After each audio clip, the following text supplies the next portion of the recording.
My son Michael and his wife, Sarah, began asserting dominance, changing the locks on rooms and barring my access. "This is our house now, Beatrice," Michael declared with a chilling grin. My heart ached, yet I resolved to find a way to reclaim my sanctuary from their grasp. Before we begin, share in the comments what would you do in that situation. Every voice matters. Thanks.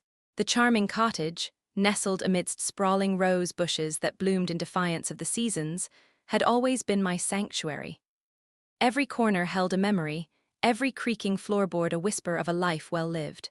As a former concert pianist, the grand old Steinway in my living room was more than an instrument. It was a companion, a confidant through decades of joy and sorrow. Its keys, worn smooth by my touch, hummed with a quiet energy, waiting for the moments when I would sit down and let the music flow, filling the sunlit room with melodies that were echoes of my soul. The cottage itself was a testament to a life meticulously built. A cozy reading nook by the bay window, a kitchen that smelled perpetually of fresh herbs and simmering sauces, and a garden bursting with the vibrant colors of hydrangeas and lavender. It was a home filled with the echoes of James, my late husband. His laughter still seemed to hang in the air of the study, his presence woven into the very fabric of the house. I had spent 40 blissful years here, raising Michael, honing my craft, and creating a haven that truly felt like an extension of my soul.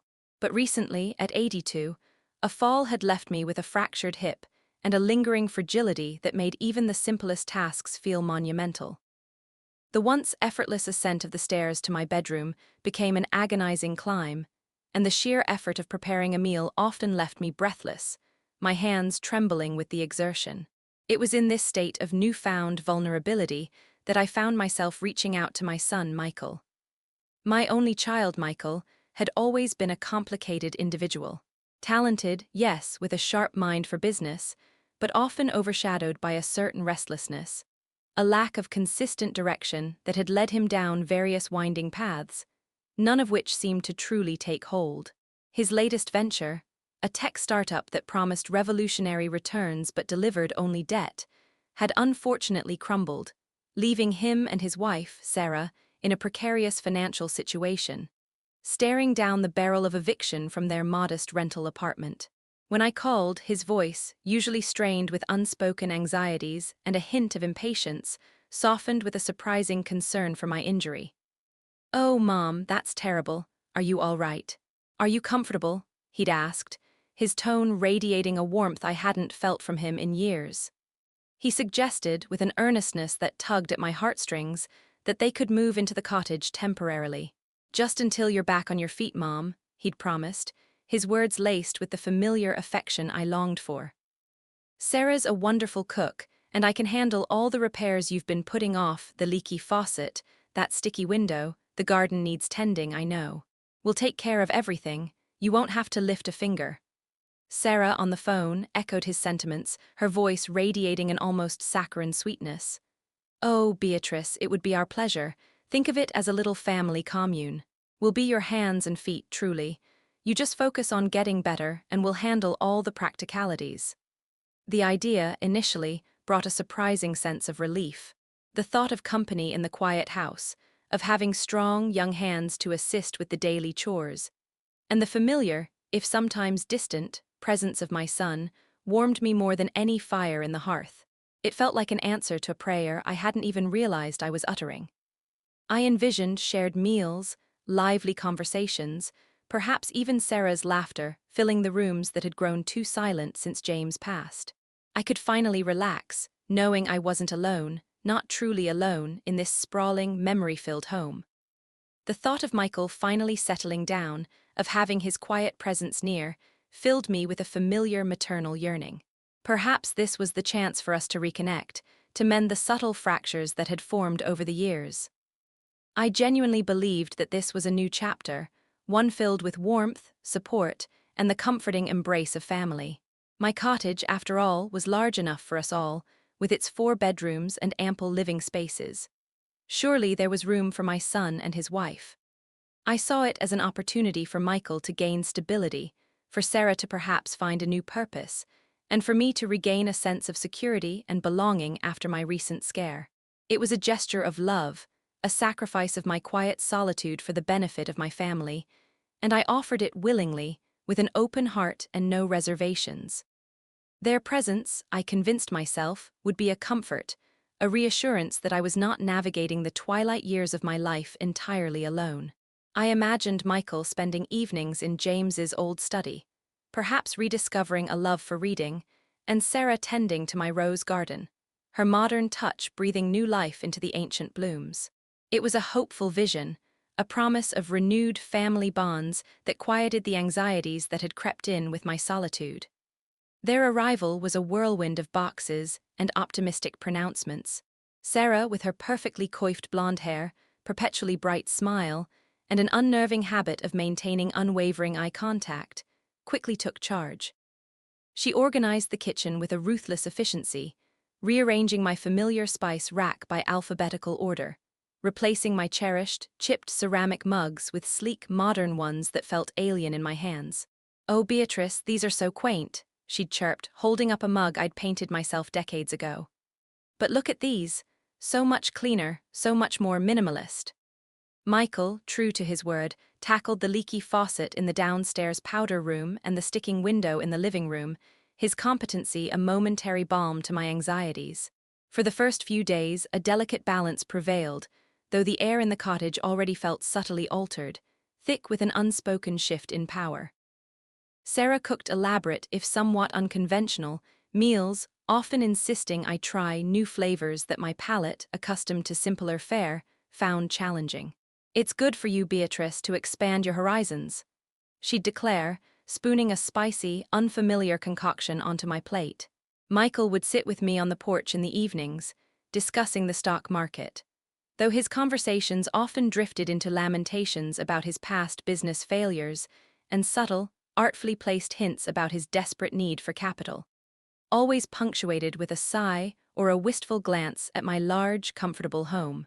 The shift, when it came, was imperceptible at first, like a slow-moving fog creeping into the valley, quiet and insidious.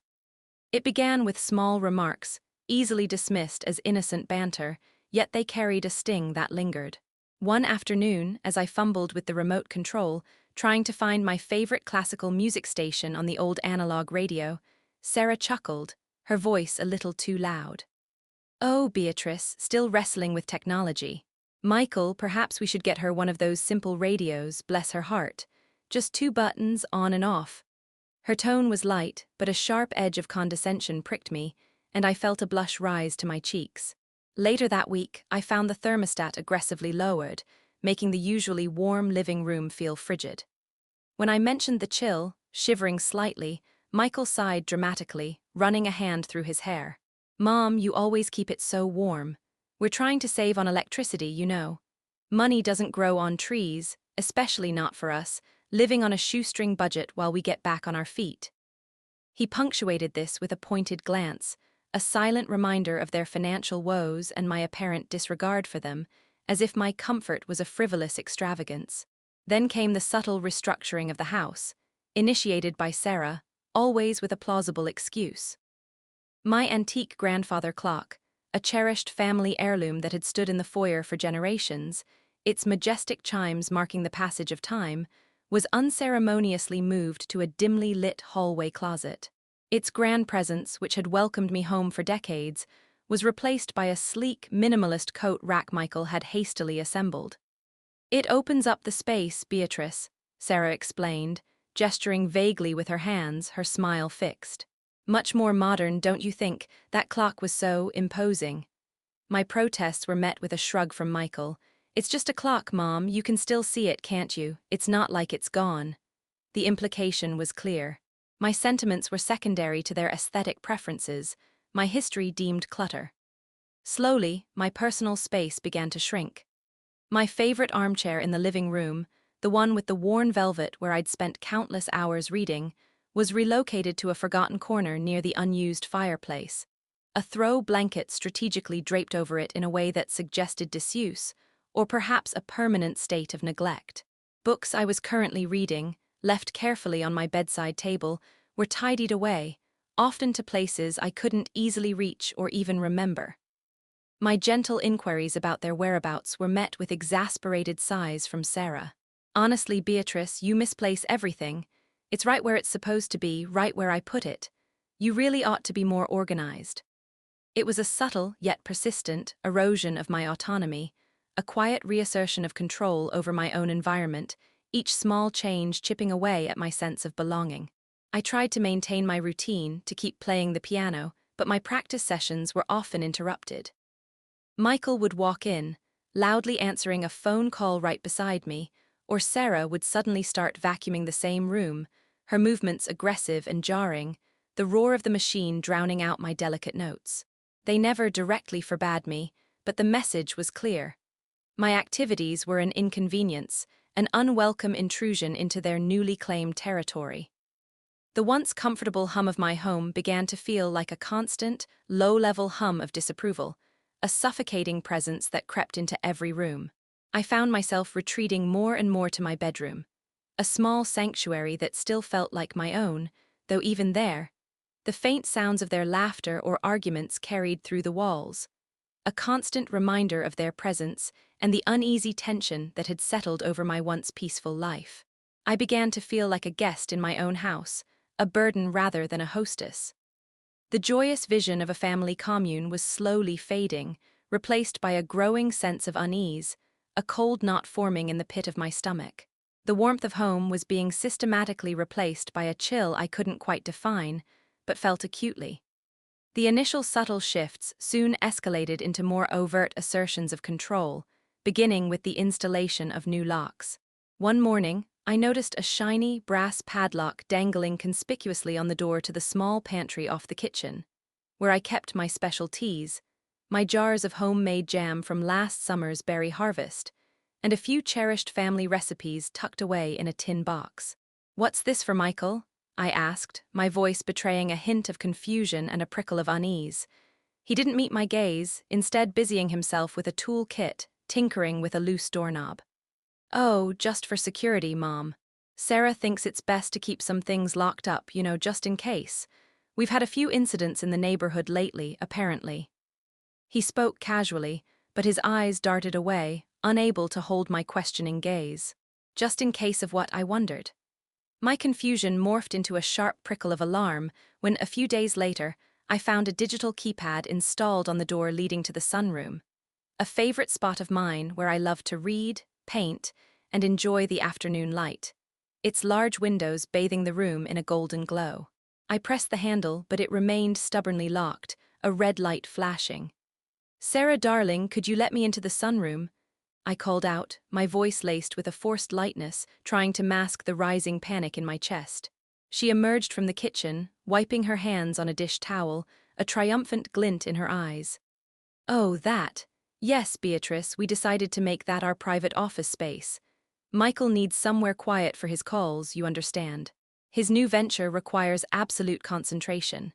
It's just not practical for you to be in there all the time, dear. But don't worry, the living room is perfectly lovely for reading, isn't it?" Her words, dripping with feigned concern and a condescending pat on my arm, felt like a sharp slap. My sunroom, my private haven where I communed with my thoughts and my art, was now off limits, a silent fortress within my own home. The locks, however, were just the beginning of my gradual confinement. Soon, the door to the basement, where my cherished photo albums, old concert programs from my performing days, and boxes of James's beloved books were stored, was similarly secured with a heavy-duty bolt. Michael explained it away as a child safety measure.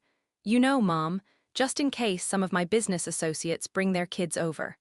Can't have them wandering into a dusty old basement, can we?" Though there were no children in the house, nor had I seen any business associates. Then came the most brazen act of all. A new deadbolt on the door to the main upstairs bathroom, the one with the large clawfoot tub I occasionally indulged in, luxuriating in a long, hot soak for my aching joints. My downstairs guest suite only had a small, cramped shower stall, barely accommodating my aging frame.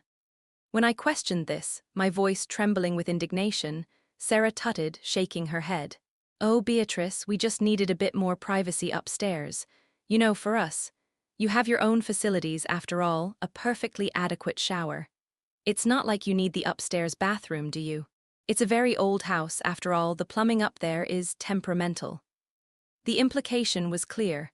My needs were secondary, my comfort irrelevant, my autonomy systematically stripped away. I was effectively confined to the downstairs guest suite and the main living areas, which themselves were slowly being reshaped to exclude me, to make me feel like an unwelcome intruder. My once spacious home began to feel like a series of interconnected, yet increasingly inaccessible cells.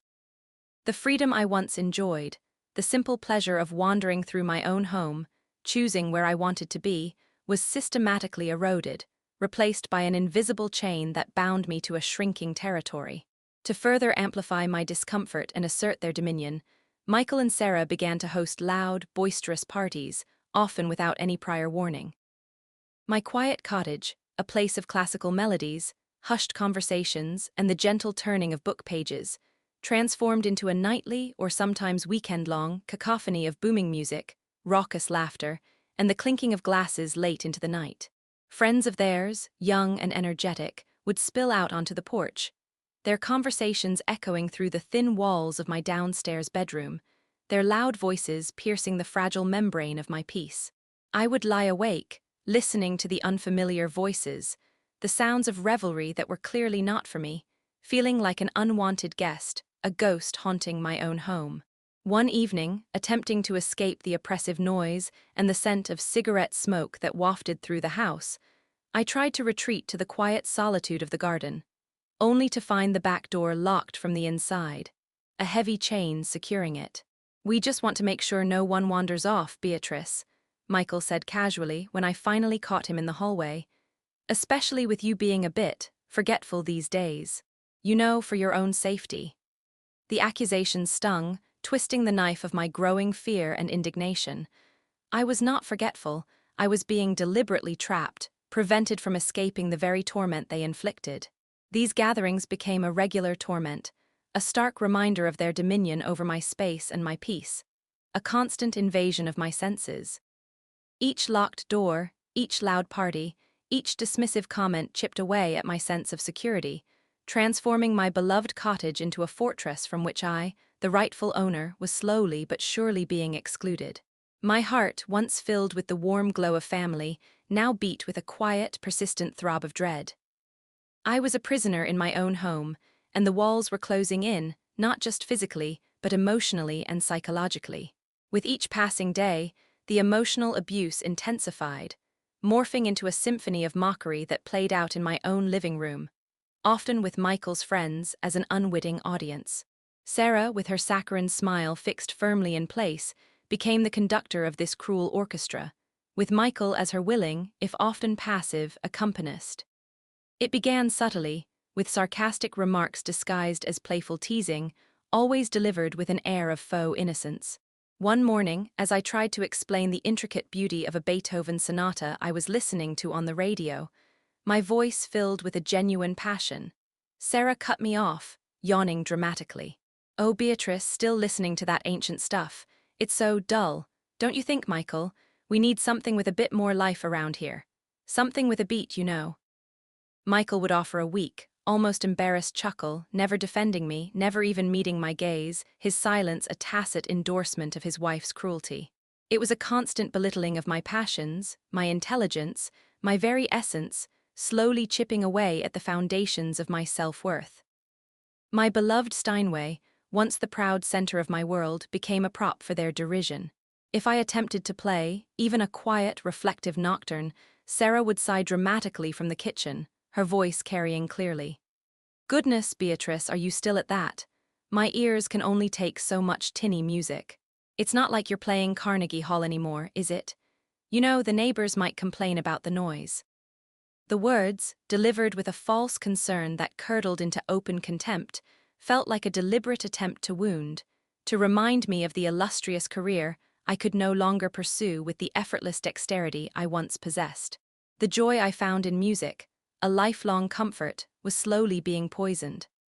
My memory, once sharp and precise, a meticulously organized library of experiences, now occasionally faltered with the natural progression of age.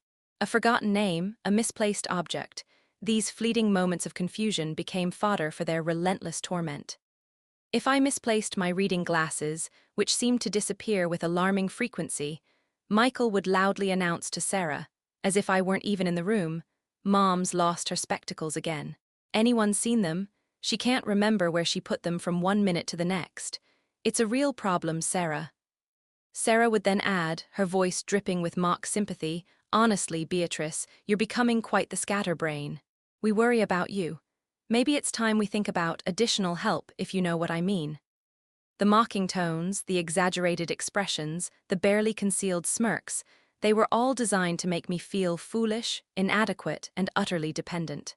It was a cruel form of gaslighting, making me question my own faculties, turning my home into a constant stage where my perceived shortcomings were highlighted for their amusement and amplified for any casual visitor. I would retreat to my room, feeling a knot of shame and anger tighten in my chest, wondering if I truly was losing my mind, or if their cruel words were merely a reflection of their own malicious intent, a calculated strategy to destabilize me. The line between reality and their fabricated narrative blurred, leaving me adrift in a sea of self-doubt. Their psychological torment extended to every aspect of my life, every small detail becoming an opportunity for control and degradation. My attempts to contribute to household chores, to maintain some semblance of independence and purpose, were met with patronizing comments and thinly veiled insults. If I tried to wash dishes, even gently, Sarah would snatch the sponge from my hand with a sharp movement. "Oh, Beatrice, darling, you'll break something or hurt yourself. Your hands are just so delicate now. Let the young ones handle it. You just relax, dear, you've done your time." The words were outwardly kind, but the subtext was venomous. "You are old, you are useless, you are in our way." Michael, meanwhile, became adept at dismissing my opinions with a casual wave of his hand and a dismissive chuckle. If I offered advice on gardening, a lifelong passion, or suggested a different, more scenic route to the grocery store, he would simply say, "Mom, you just don't understand how things work anymore. Times have changed, and you're just not up to speed. This is our system now, it's efficient." It was a complete invalidation of my experience, my wisdom, my very identity, reducing me to a senile, irrelevant figure. They systematically chipped away at my dignity, leaving me feeling like a child, stripped of agency and worth in my own home, a shell of the woman I once was. The emotional cruelty reached its peak during one of their loud, impromptu parties. As I sat quietly in the corner of the living room, trying to make myself invisible amidst the unfamiliar faces and boisterous conversations, I overheard Sarah loudly recounting an exaggerated story about my eccentricities, embellishing details about my supposed forgetfulness and my peculiar habits, particularly my insistence on using an old rotary phone for incoming calls. She mimicked my voice, her eyes wide with feigned exasperation, and the small cluster of their friends laughed heartily, their cruel amusement echoing through the room. Michael stood beside her, a smirk playing on his lips, enjoying the performance, even adding a detail about my obsessive dusting of James's old armchair. My face burned with humiliation, a hot flush that spread through my entire body. I wanted to scream, to stand up and denounce their lies, to expose their monstrous hypocrisy, but my throat felt constricted, my limbs heavy with despair. I was an object of ridicule, a source of entertainment for their guests. In the very house I had lovingly built, the very room where James and I had hosted so many joyous gatherings.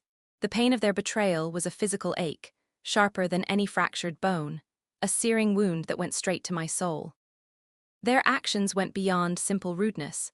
They were a deliberate, calculated campaign to break my spirit, to make me so miserable and self-doubting that I would eventually simply fade away, leaving them with clear, unburdened possession of my cherished cottage. The vibrant melodies of my life were being replaced by a discordant symphony of mockery, and I felt myself drowning in its cruel, relentless rhythm, hoping only for escape. The mockery and confinement, though soul-crushing, had a perverse effect. They sharpened my senses.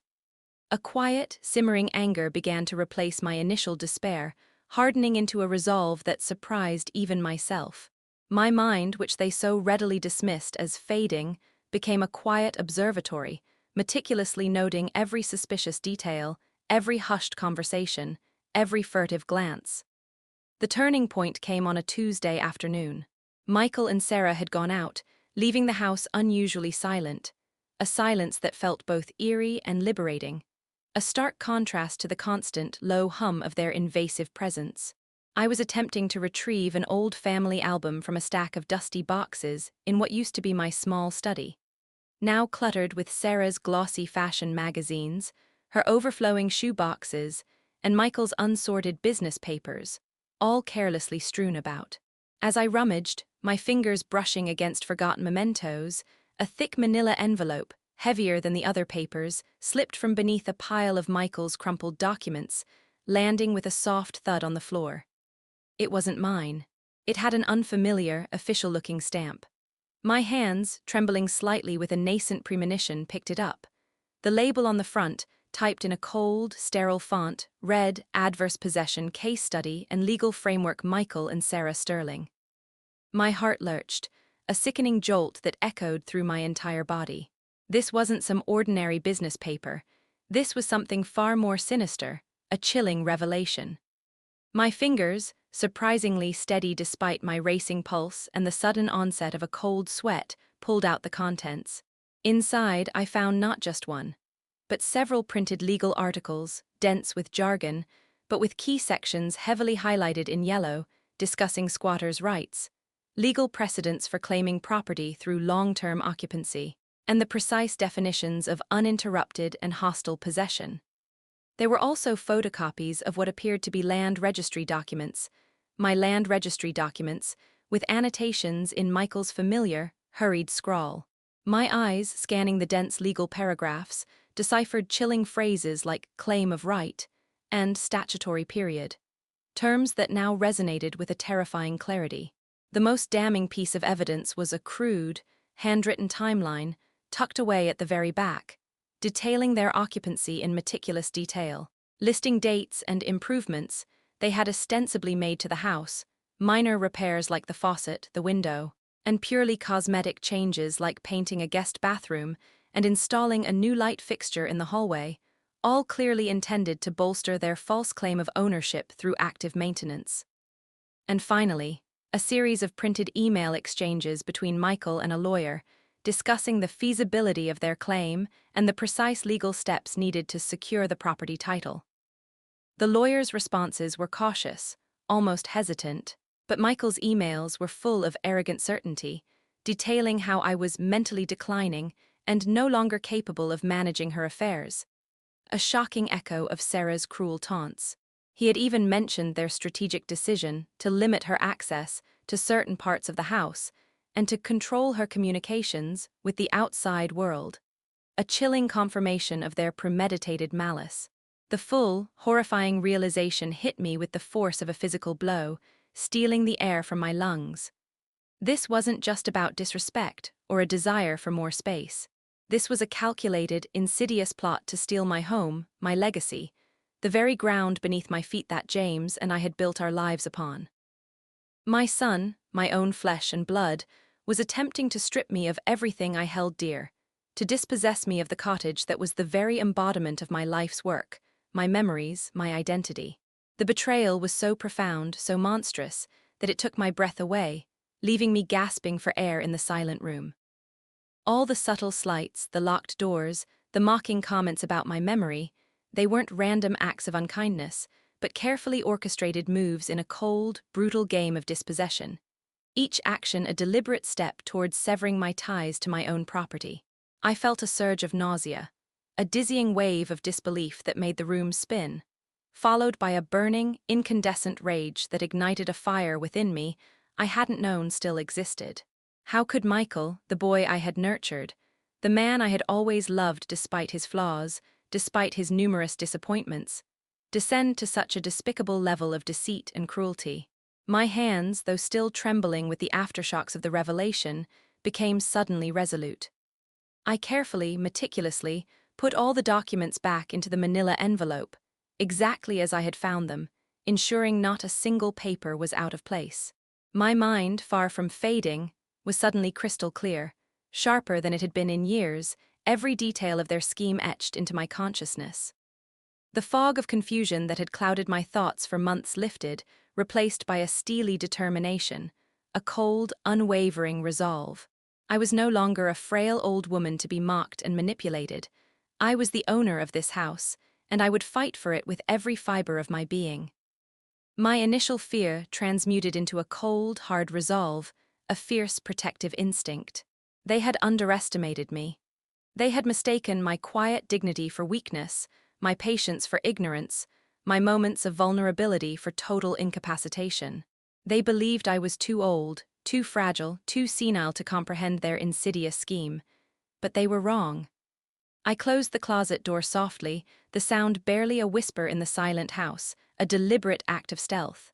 My heart pounded not with fear, but with a renewed sense of purpose, a fierce, protective maternal instinct. The fight for my home, for my dignity, for my legacy, had just begun, and I would not surrender. The serpent had unveiled its plan, and now I, Beatrice, would prepare to strike back, with precision and unwavering resolve. The weight of Michael and Sarah's treachery pressed down on me, heavy and suffocating, yet it also forged a new, unyielding resolve within me. The initial shock had passed, leaving behind a cold, burning clarity that fueled my every thought. I knew I couldn't confront them directly. Their cunning and ruthless nature had been proven beyond doubt. Instead, I would play their own game, becoming just as subtle, just as patient, just as calculating as they were. My first step was to establish a discreet line of communication with the outside world, a lifeline to reality. They had confiscated my smartphone weeks ago, claiming it was too complicated for me, and replaced it with an old, basic flip phone that could only make calls to a handful of pre-programmed numbers, mostly their own, carefully vetted. But hidden deep in the bottom of an old, dusty hatbox in my closet, beneath decades of forgotten scarves and old theater programs, was a small, prepaid cell phone I had bought years ago for emergencies, and then, ironically, completely forgotten about. Its battery was dead, a tiny, powerless rectangle, but hope flickered within me, a tiny ember in the darkness. Under the guise of needing fresh air and a desire to inspect the rose bushes, a hobby they had allowed me to retain as long as it kept me outdoors, I managed to slip out to the backyard. I moved slowly, deliberately, my movements appearing frail and hesitant, designed to look harmless. In the old, rusted garden shed, a relic from James's tinkering days, I found a tangled extension cord. My hands, though arthritic, carefully untangled it, my heart pounding a rhythm of cautious optimism in my chest. I plugged in the phone, its small charging light blinking weakly, a tiny beacon of defiance. As it slowly charged, humming almost imperceptibly, I thought of Eleanor Vance, my former legal secretary. Eleanor was a meticulous woman with a sharp mind for detail and an unwavering sense of justice, a rare combination. She had retired years ago, moving to a small apartment across town, but we still exchanged Christmas cards and the occasional thoughtful note. I rummaged through an old address book, my fingers tracing the faded ink until I found her old landline number. It was a long shot, given how many people now relied solely on cell phones, but it was my only shot. When the phone finally powered on, its tiny screen glowing faintly in the dim light of the shed, I painstakingly punched in Eleanor's number, my fingers clumsy with age and trepidation, each digit a small act of rebellion. The ringing felt interminable, each buzz a drumbeat of anticipation, a silent prayer. Then, to my immense relief, a familiar, crisp voice answered on the third ring. Eleanor Vance speaking. Eleanor, it's Beatrice. Beatrice Sterling, I whispered, my voice thick with emotion, barely above a breath. A pause, a beat of uncertainty. Then, recognition. Beatrice, my goodness, it's been ages. Is everything all right? I haven't heard from you in ages. I was beginning to worry. Her voice, laced with genuine concern, was a balm to my weary soul, a lifeline thrown into a churning sea. I knew I couldn't reveal everything over the phone. I had to assume they might have listening devices, or that Michael might somehow track calls. Eleanor, I said, choosing my words carefully, keeping them vague but urgent, I need your help. It's a legal matter, of the utmost urgency. Something very serious has happened. Can you meet me, discreetly? I can't speak freely here. She sensed the gravity in my tone, the underlying current of desperation despite my calm words. "Of course, Beatrice, where and when? Just tell me what you need." We arranged to meet the following afternoon at the quiet local library branch, a place I knew Michael and Sarah rarely frequented, under the innocent pretense of browse for new books for my fading eyesight.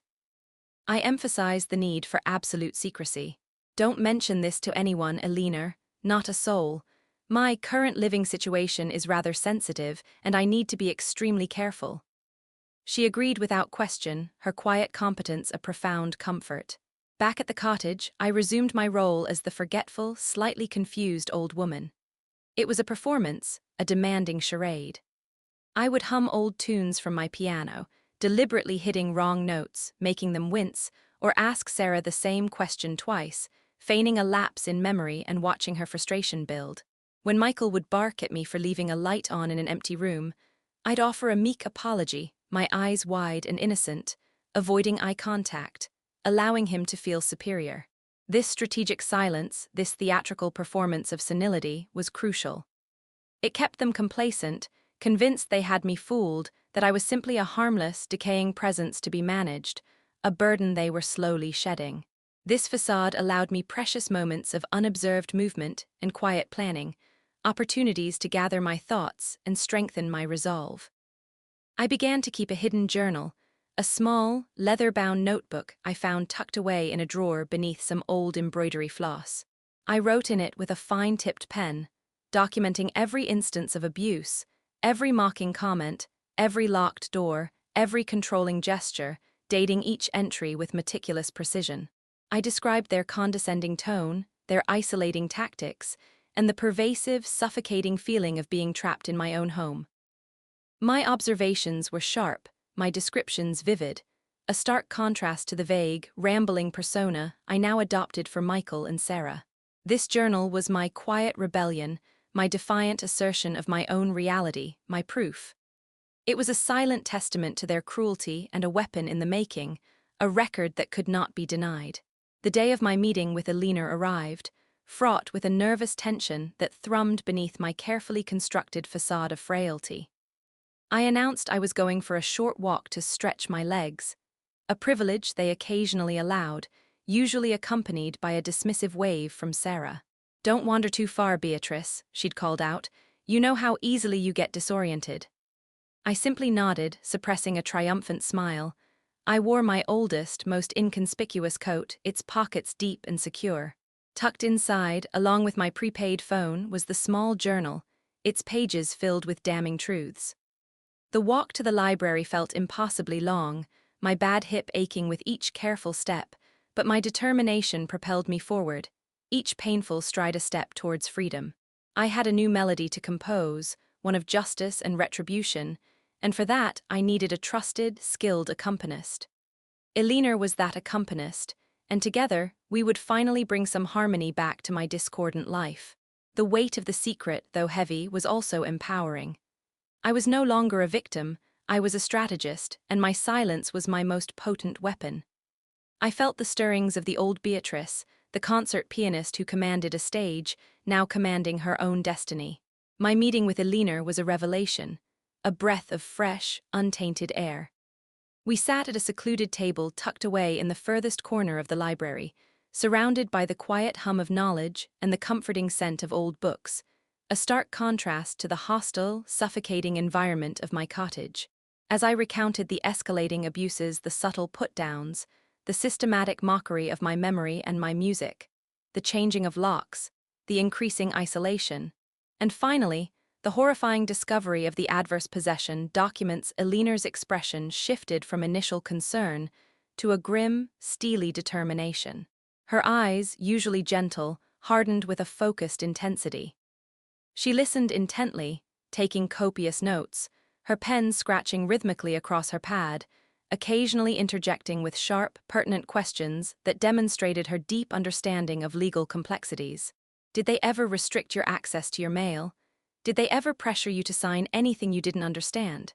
she asked, her voice low and steady. When I presented her with the manila envelope containing Michael's emails to the lawyer and the printed legal articles, her eyebrows raised in an almost imperceptible acknowledgement of the sheer audacity of their plan. She examined the timeline of improvements and the carefully highlighted sections on squatters' rights, a look of profound disgust crossing her face. "Beatrice," she said, her voice barely a whisper, yet firm and resolute, "this is egregious. This is not just a family dispute.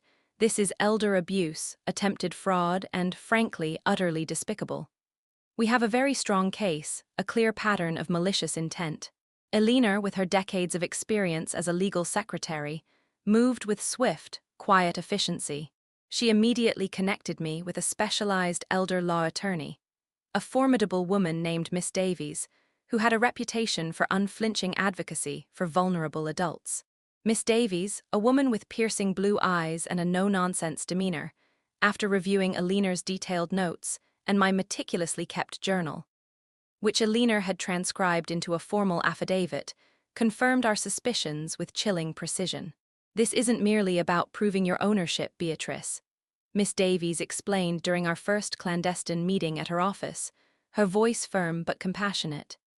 "It's about protecting you from further harm, rectifying this profound injustice, and ensuring they face the full consequences of their abhorrent actions.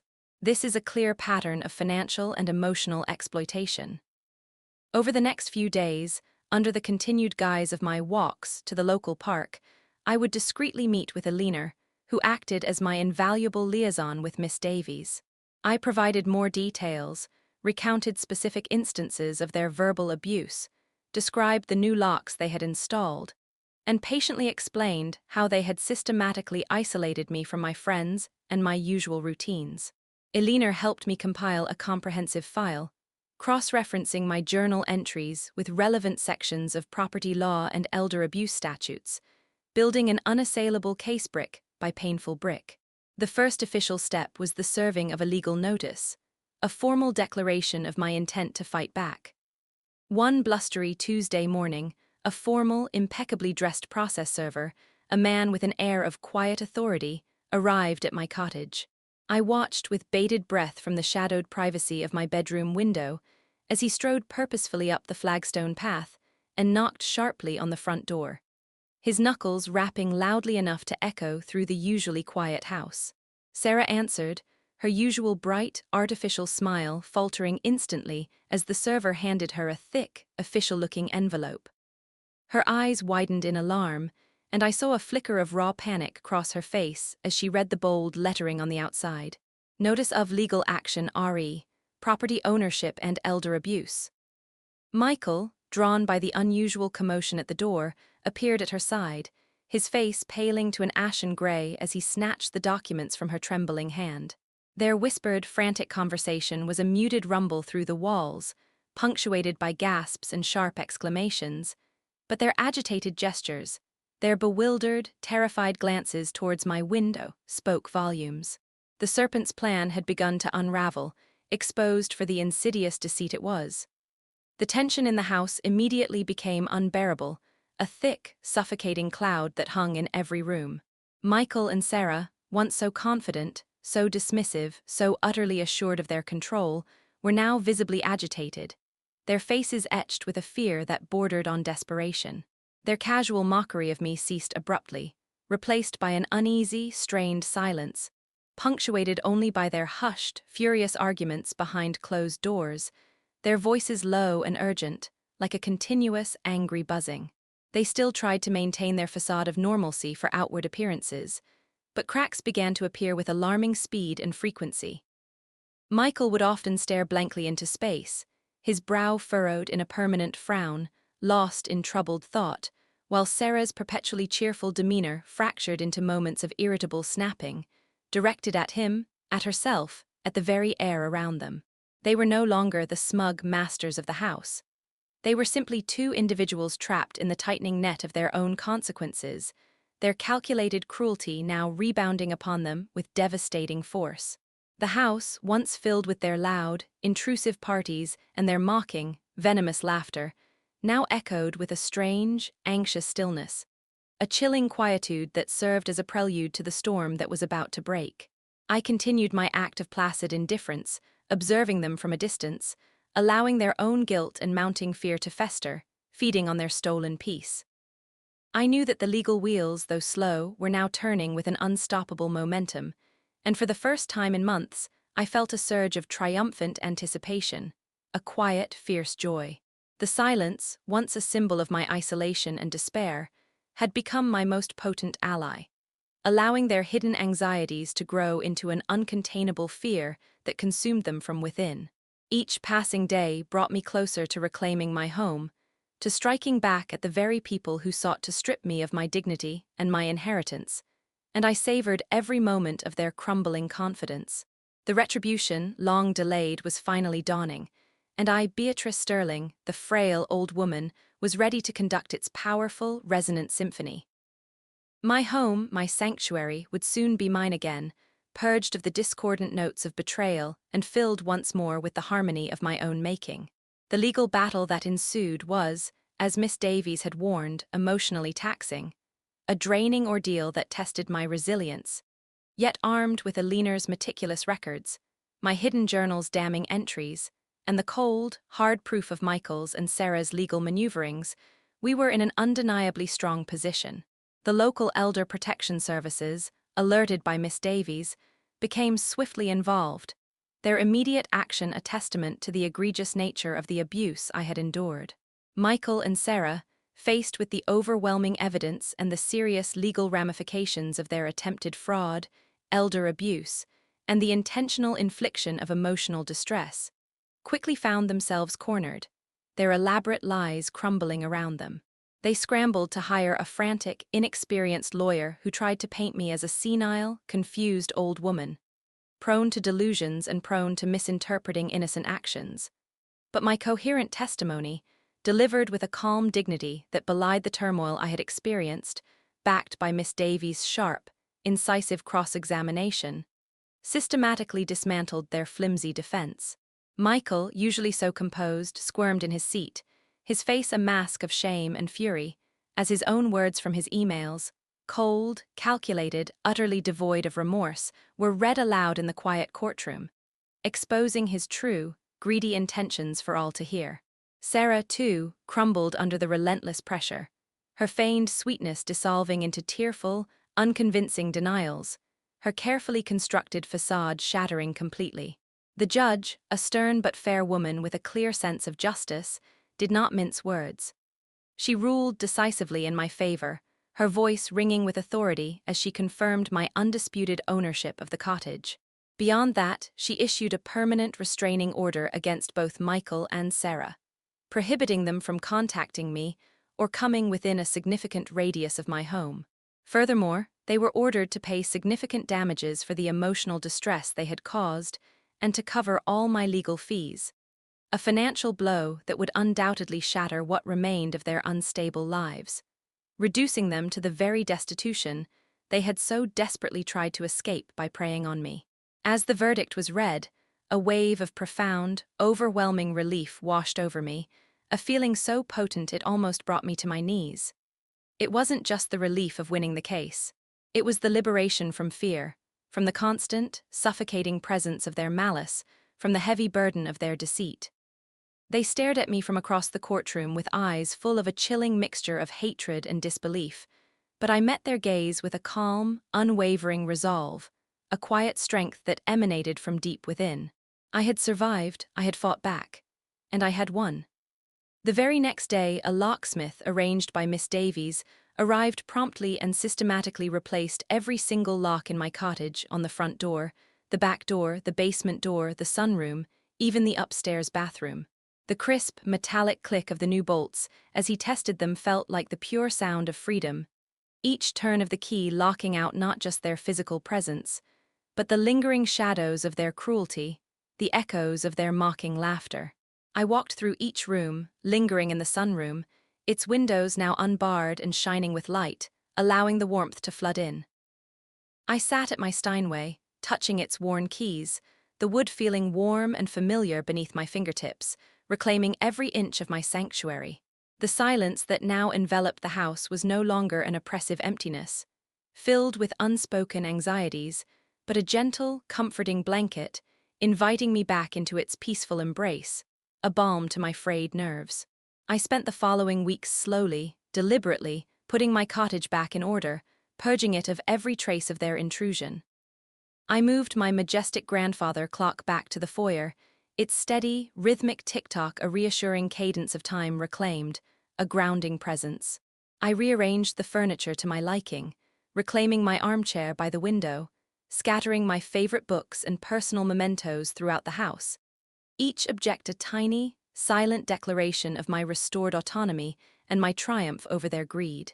Michael tried to reach out once more, a desperate, rambling letter arriving weeks later, filled with vague apologies and thinly veiled requests for forgiveness that felt more like a calculated plea for financial assistance, a last-ditch effort to worm his way back into my life, or at least my wallet. He claimed Sarah had pressured him, that their desperation had driven them to acts he now deeply regretted, conveniently sidestepping his own culpability. He mentioned a new job, a promise of change, and even subtly hinted at the possibility of reconnection down the line, a future where we could be a real family again.